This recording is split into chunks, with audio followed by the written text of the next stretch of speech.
बिस्मिल्लाहिर्रहमानिर्रहीम। आज की वीडियो में हम डिस्कस करने लगे हैं स्पेसिफिक ह्यूमिडिटी ऑफ एयर, इसकी डेफिनेशन, इसकी इम्पोर्टेंस, इसका रिलेशन, इसकी मैक्सिमम और मिनिमम वैल्यूज़ क्या होती हैं। तो चलिए शुरू करते हैं।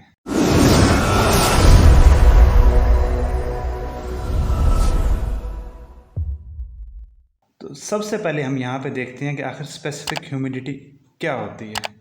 तो बेटा इसको समझाने के लिए मैं एक एटमॉस्फेयर में एक एरिया लेता हूँ। जैसा कि हम जानते हैं कि एटमॉस्फेरिक एयर ड्राई एयर और वाटर वेपर पर मुश्तमिल होती है। तो जो ड्राई एयर है इसको मैंने ब्लू कलर से यहाँ पे शो कर दिया और जो वाटर वेपर है इसको मैंने ग्रीन कलर से शो कर दिया। अब आपने काम ये करना है कि जितने भी वाटर वेपर हैं इन पार्टिकल्स का सबका आपने मास कैलकुलेट कर लेना है या मेजर कर लेना है। दूसरा, जितने भी एयर पार्टिकल्स हैं जो ब्लू में शो किए हैं इसका भी आपने मास निकाल लेना है। अब ये दोनों मास आ गए। एम वी, इसको मैं कह रहा हूँ मास ऑफ वाटर वेपर, और एम ए ये मास ऑफ ड्राई एयर। इन दोनों की आपने लेनी है रेशो। इसी को हम कहते हैं स्पेसिफिक ह्यूमिडिटी ऑफ एयर, यानी mass of water vapour present in a unit mass of dry air in air water vapour mixture.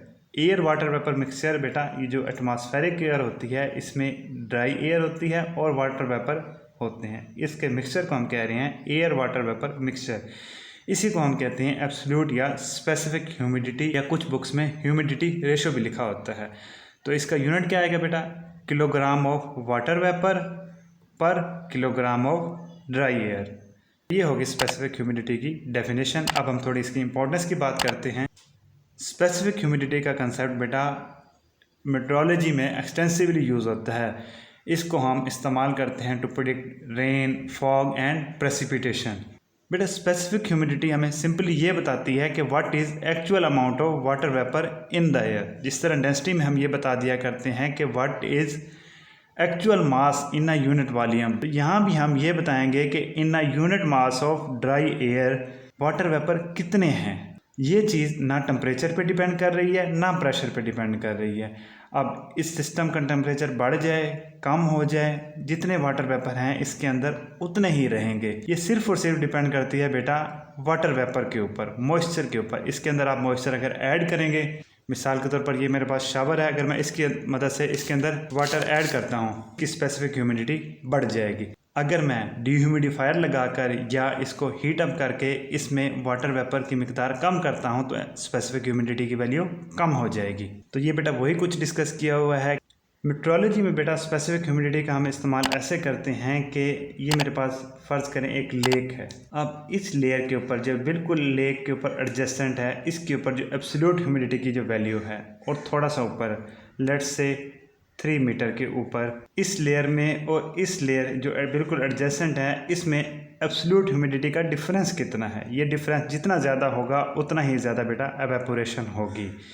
अब जितनी ज़्यादा एवेपोरेशन होगी एयर के अंदर उतने ज़्यादा वाटर के मॉलिक्यूल्स आएंगे और प्रेसिपिटेशन का, रेन का चांस बढ़ेगा। तो यही कुछ यहाँ पे मैंने डिस्कस किया। Rate of evaporation of water from any surface की बात हो रही है, is directly proportional to specific humidity difference between surface, ये वाली surface, and the adjoining air. इनका डिफरेंस जितना ज़्यादा होगा उतना ज़्यादा एवेपोरेशन होगा इस लेक में से।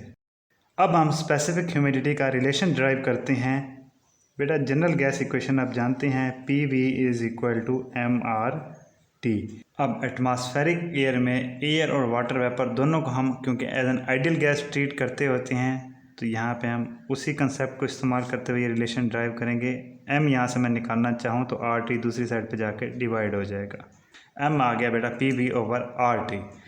अब ये दोनों आइडियल गैसेस हैं तो इनका रिलेशन मैं अलग-अलग लिखता हूँ। वाटर के वेपर के लिए बेटा एम वी आ जाएगा और ड्राई एयर के लिए एम ए आ जाएगा। अब बेटा वॉल्यूम, ये दोनों सेम वॉल्यूम शेयर कर रहे हैं तो वी दोनों केसेस में सेम रहेगा। टी, ये दोनों सेम टेम्परेचर पर हैं तो टी भी सेम रहेगा। सिर्फ पी और आर ये इनके अलग-अलग होंगे। ये पार्शियल प्रेशर आ जाएगा वाटर वेपर का, ये general gas constant for water vapour. इसी तरह प्रेशर ऑफ ड्राई एयर और ये general gas constant of dry air. अब ये mv की वैल्यू भी आ गई हमारे पास और ma की भी आ गई। ये दोनों वैल्यूज़ बेटा मैं इसमें पुट कर देता हूँ, इक्वेशन ए कह लें इसे। यहाँ पे बेटा मैंने वैल्यूज़ पुट कर दी mv और ma की। अब वॉल्यूम दोनों का सेम है, ये कैंसिल आउट हो जाएगा, टेम्परेचर भी सेम है, ये भी कैंसिल आउट हो जाएगा। तो बाकी मेरे पास रिलेशन बचेगा बेटा। तो ये आ गया हमारे पास स्पेसिफिक ह्यूमिडिटी का रिलेशन। अब इसमें आप देखें बेटा, जो ड्राई एयर है इसकी कंपोजिशन सेम रहती है, तो Pa की वैल्यू होगी फिक्स।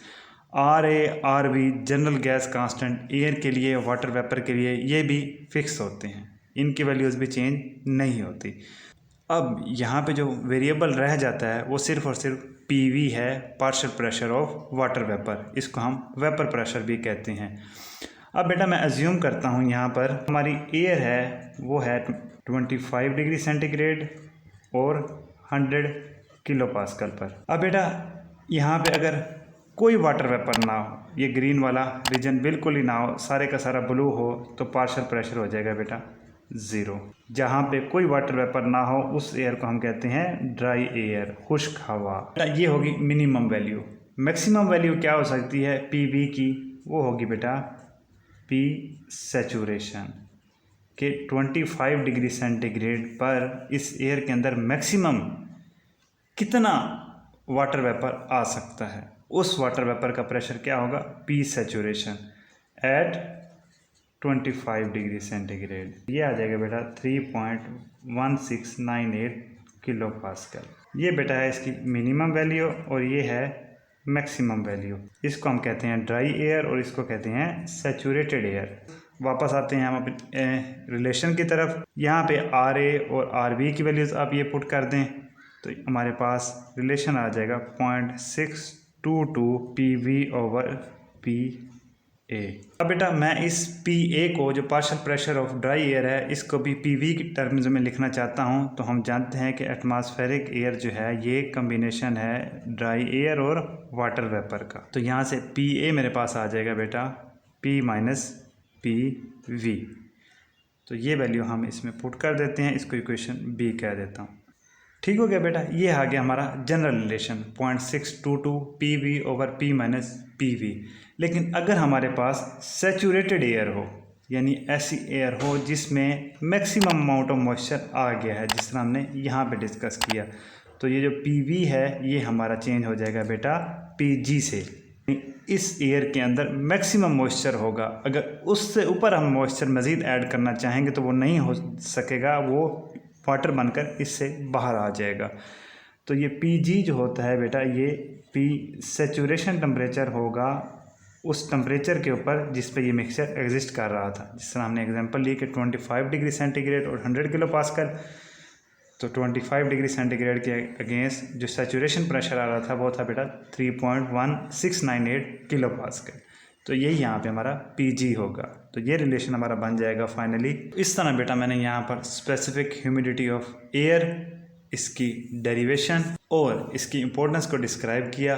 अगर किसी केस में कोई क्वेश्चन है तो please ask, I am available for you. Thank you, good bye.